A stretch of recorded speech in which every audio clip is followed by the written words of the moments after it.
कोई तकी क्या करने की जे यस मैम। आइया देती है ये सुमन है। तो सुमन जामती हाय सुमन। हाय सुमन इसकी मदद के लिए कोई आने वाला था। isi gargaro nanu वो ta नहीं kodo आया। fature तुम इसकी garo मदद inin कर dufne दो।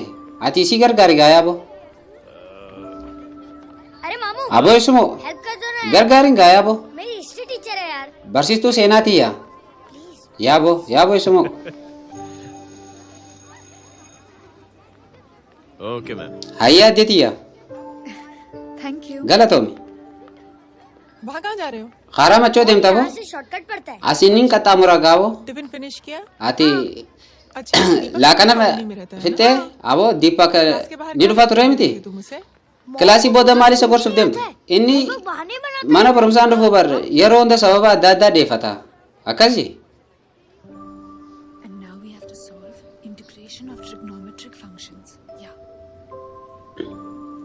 Miss miss Yes ma'am. ayya dediya ये जय लड़कियों की क्लास में क्या कर रहे हैं? jeen kilaasii dhalaa keessaa maal godha atummaan laalaree qottuti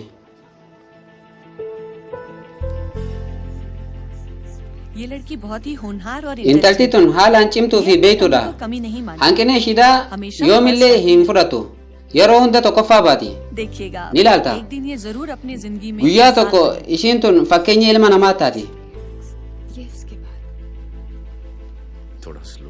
xiqqishoo suuta yaaboo gym में इतना नहीं था पाऊँ। akkanumaanoo qalamni na dide miss Yes. एक पेपर और pen addeetiya waraqaa takkaa fi iskiriptoon hin argaddaa क्या बेटा?